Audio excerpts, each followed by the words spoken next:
ورحمة الله وبركاته. الحمد لله والصلاة والسلام على رسول الله أما بعد. ஷாபானுடைய 15வது இரவு சிறப்பு மிக்க இரவா, அதிலே பிரத்யேகமான இபாதத்துகள் ஏதாவது உள்ளனவா என்கிற ஒரு கேள்வி கேட்கப்பட்டிருக்கிறது. அன்புள்ள சகோதர சகோதரிகளே, ஷாபான் மாதம் மிக முக்கியத்துவம் வாய்ந்த ஒரு மாதமாகும்.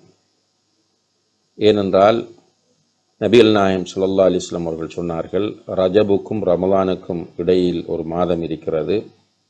அந்த மாதத்தில் அதிகமான மக்கள் பொடுபோக்காக இருக்கிறார்கள் என்று சொன்னார்கள். அந்த மாதம்தான் ஷாபான் மாதமாகும். ஷாபான் மாதத்தில் நபிகள் நாயகம் ஸல்லல்லாஹு அலைஹி வஸல்லம் அவர்கள் அதிகமாக நோன்பு பிடித்திருக்கிறார்கள் என்பதை ஹதீஸ்களின் மூலம் நாம் தெரிந்து கொள்ள முடிகிறது. இந்த ஷாபான் மாதத்தின் நடுப்பகுதி, அதாவது 15வது இரவு பற்றி பல ஹதீஸ்கள் வருகின்றன. அவற்றில் அதிகமானவை பலவீனமானதாக காணப்படுகின்றன. குறிப்பாக ஷாபான் மாதத்தின் நடுப்பகுதியினுடைய சிறப்பை பற்றி சொல்லக்கூடிய ஒரு செய்தியிலே, கூமு லைலஹா வசூமு நஹாரஹா, அந்த இரவில் நீங்கள் நின்று வணங்குங்கள், பகலிலே நோன்பு பிடியுங்கள் என்கிற ஒரு செய்தி காணப்படுகிறது. இந்த செய்தி பலவீனமானது என இமாம் இப்னுல் ஜௌசி ரஹிமஹுல்லா அவர்கள் குறிப்பிடுகிறார்கள்.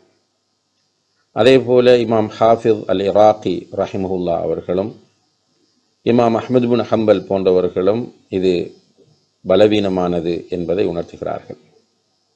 ஷேக் அல்பானி போன்றவர்கள் இந்த ஹதீஸ் இட்டுக்கட்டப்பட்டது என்று சொல்கிறார்கள். எனவே ஷாபானுடைய நடு பகுதி என்பது சிறப்புக்குரியதாக இருக்கிறது என்று வரக்கூடிய ஹதீஸ்களில் இந்த ஹதீஸ் மிகவும் பலவீனமானது அல்லது இட்டுக்கட்டப்பட்டது என்பதை நாம் புரிந்து கொள்ளலாம். அதே நேரத்திலே அந்த நடுப்பகுதியிலே அல்லாஹு தஆலா கீழ்வானத்திற்கு இறங்குகிறான், அல்லது அடியார்களுடைய அமல்கள் அல்லாஹ்விடம் எடுத்து காண்பிக்கப்படுகின்றன என்பன போன்ற பல செய்திகள் வருகின்றன.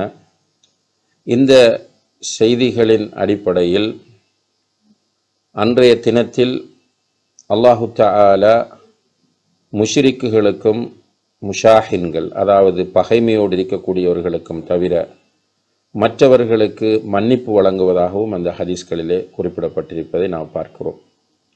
இந்த ஹதீஸ்கள் தொடர்பாக ஹதீஸ்கலை அறிஞர்கள் மத்தியில் கருத்து வேறுபாடுகள் காணப்படுகின்றன. இவை ஆதாரபூர்வமானவையா இல்லையா என்பதிலே ஒரு சில அறிஞர்கள் இவை எல்லாம் ஒன்று சேர்கிற போது இது ஏற்றுக்கொள்ளப்படக்கூடிய தரத்தை அடைகிறது என்று சொல்கிறார்கள். அவர்களிலே ஷேக் அல்பானி ரஹிமஹுல்லா அவர்கள் மிக முக்கியமான ஒரு அறிஞராக காணப்படுகிறார். எனவே இந்த அடிப்படையில் ஷாபானுடைய நடுப்பகுதி சிறப்புக்குரியதாக இருக்கிறது. அதிலே அல்லாஹு தஆலா கீழ்வானத்திற்கு இறங்குகிறான், தன்னுடைய அடியார்களுக்கு மன்னிப்பு வழங்குகிறான், முஷ்ரிக்குகளுக்கு மன்னிப்பு கிடையாது.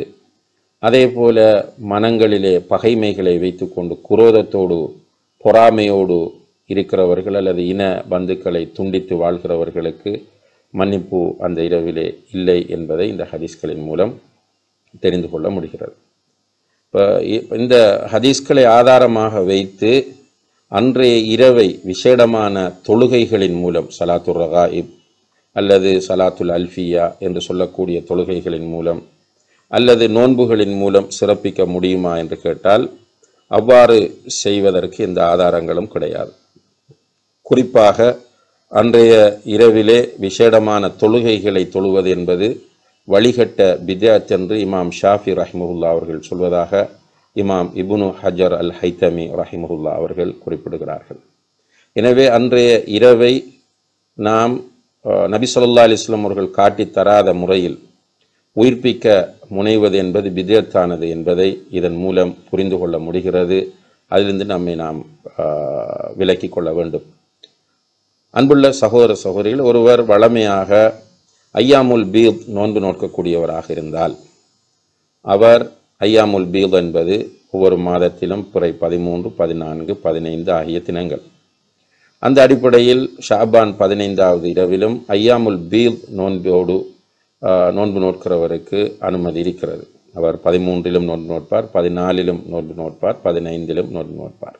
ஆனால் விசேடமாக 15இல் மட்டும் நோன்பிருப்பது என்பது நபி ஸல்லல்லாஹு அலைஹி வஸல்லம் அவர்களுடைய வழிகாட்டலுக்கு புறம்பானது, அது ஒரு பிதத்தாக அமையும் என்பதையும் நாம் கருத்தில் கொண்டு இந்த மாதத்தில் அதிகமாக நோன்பிருப்பதற்கு ரமலானை நல்ல முறையில் பயன்படுத்துவதற்கு நம்மை தயார்படுத்துவதற்குரிய ஒரு மாதமாக நாம் ஆக்கிக்கொள்ள வேண்டும். அதற்கு அல்லாஹு தஆலா நம் அனைவருக்கும் தௌஃபீக் செய்வானாக. வஆஹிரு தஅவானா அனில் ஹம்துலில்லாஹி ரப்பில் ஆலமீன். வஸ்ஸலாமு அலைக்கும் வரஹ்மத்துல்லாஹி வபரகாத்துஹு.